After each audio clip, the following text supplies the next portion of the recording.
Good morning and a very warm welcome. You're watching Janata Television and this is the English Bulletin with me, Sushant Akal. The top stories first. CP and UML seeks clarification from 22 lawmakers.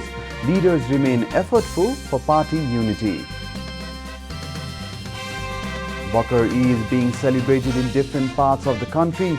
Government announces public holiday for today. Coronavirus infection on the rise again. More than 3,100 new cases reported across the country. Haiti appoints Ariel Henry as the new Prime Minister. Acting Prime Minister rejoins Foreign Ministry. And England win T20 series against Pakistan. Prepares for a 5-day series with India.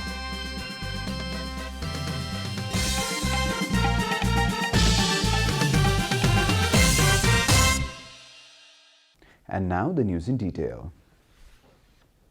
A meeting of the CP and UML Central Committee members has decided to make efforts for unity in the party until the last minute. The leaders made such commitment as they prepared to implement the 10-point agreement made by the task force formed to sort out the intra-party disputes. The meeting decided to move ahead after seeking clarification from the 22 parliamentarians, including its senior leader, Madhav Kumar Nepal. A total of 22 parliamentarians from a disgruntled fraction of CP and UML had cast vote for Nepali Congress President Sherbahadur Deuba, while Deuba had sought vote of confidence in the parliament. The CP and UML, as an opposition party, has decided not to give Deuba a vote of confidence in his attempt to secure premiership. UML spokesperson Pradeep Kiwali said that the meeting discussed about intra-party issues and how to enforce the agreement in a phase-wise manner. Bakar Eid, one of the biggest festival of Muslims, is being celebrated in different parts of the country today. It is the second biggest festival after the Eid al-Fitr. Bakar Eid is celebrated on the 17th day of Ramadan festival. Financially strong people used to go to Mecca and Medina of Saudi Arabia for Hajj pilgrimage. On this festival, Muslims offer sacrifice to the god in order to make him happy. As per the religious belief, Ibrahim, the messenger of God, was about to sacrifice his son Ismail, whom he had received at the age of 90 from his wife Hazara, obeying the command of the god. But the moment he was about to sacrifice his son, a voice from heaven stopped him and allowed him to make something else as a great sacrifice. This festival is celebrated in commemoration to God's saving the life of Ismail. The government has announced public holiday today. 10 youth leaders of the ruling Nepali Congress have asked the party leadership to end the situation where the party cadres remain unsafe from the party leadership itself. Hinting at the disputes over the party's active membership and ongoing pressure-piling programs, the youth leaders have drawn attention of the party's top leadership to bring an end to the situation, to stage sit-in and demonstrate in the party for the cause of justice. Issuing a joint statement yesterday, the youth leaders have raised concerns to the ongoing developments and activities being carried out in the preliminary preparations of the party's 14th General Convention. The leaders issuing press statement include Dr. Chandra Bhandari, Dhanaraj Gurung, Kamala Panta, Ratna Serchan, Gagan Thapa, Badri Pandey, Gururaj Ghimire, Sarita Parsai, Ram Krishna Yadav and Kiran Yadav. They have also urged to ensure the General Convention of the party by immediately resolving the dispute on party membership. This is Janata Bulletin. We'll be right back after a short break.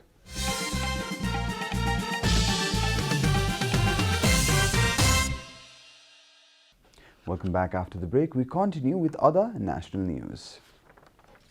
The government yesterday confirmed a total of 3,108 new cases of coronavirus across the country. The new cases were confirmed through 13,135 PCR and antigen tests. The Kathmandu Valley reported 719 cases, including 531 in Kathmandu district, 147 in Lalitpur and 41 in Bhaktapur district. The Ministry of Health and Population informed that 1,595 people recovered from the disease yesterday. According to the ministry, 634,927 infected people have so far fully recovered from coronavirus. Meanwhile, 25 persons succumbed to the virus yesterday, taking the death toll to 9,607. The number of active cases still remains above 26,000. The government yesterday confirmed 26,419 active cases across the country. And now the news from the economic front.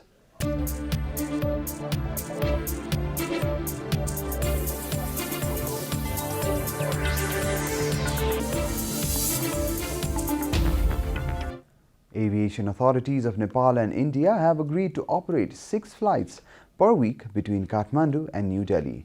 The decision was taken as per the air bubble agreement between Nepal and India. Earlier, just 2 flights a week were operated between the two destinations due to the risk of spreading COVID-19, but now 6 flights will be operated, informed government officials. The number of flights has increased upon the request of Nepal. The flight schedule will be prepared soon, said Karishma Shrestha, spokesperson of Nepal Airlines Corporation.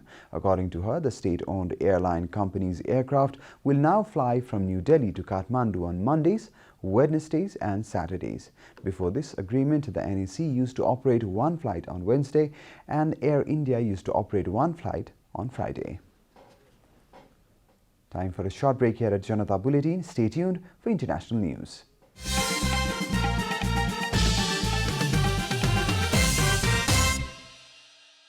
Welcome back, and now the international news.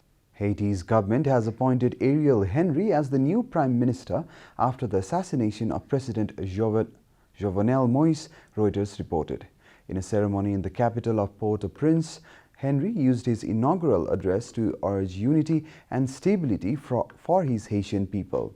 Henry, a neurosurgeon, was appointed by Moïse to be the country's new prime minister just days before his assassination, according to Reuters.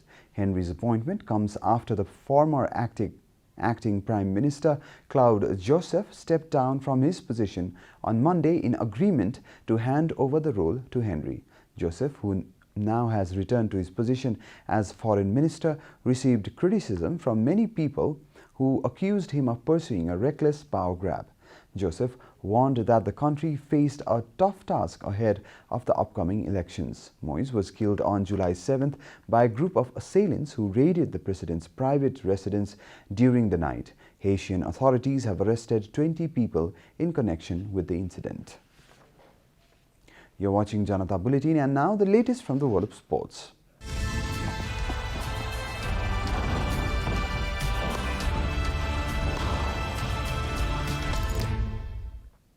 England overcame a wobble to beat Pakistan in a pulsating final T20 at Emirates Old Trafford and win the series 2-1.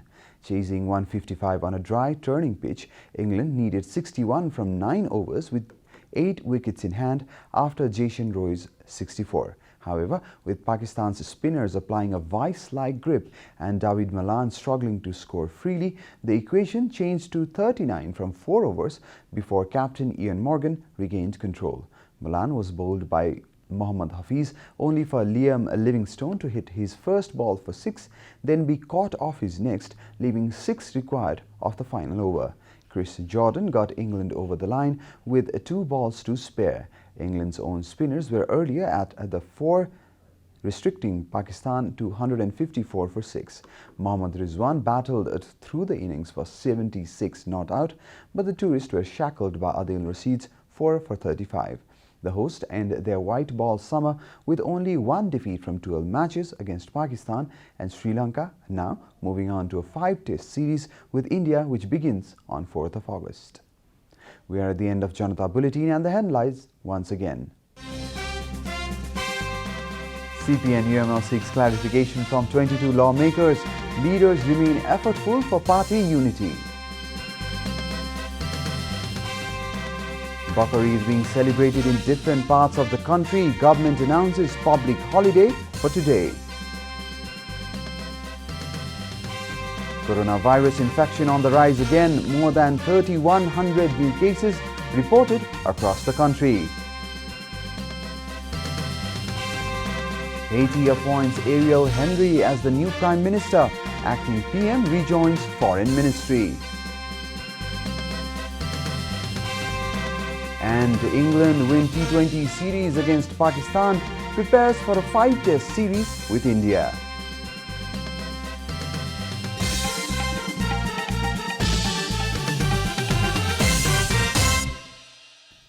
And that's all from the English News Desk for today. You can follow Janata Television and our programs on various social media platforms, including on our website janatasamachar.com. Keep watching Janata Television. Namaste.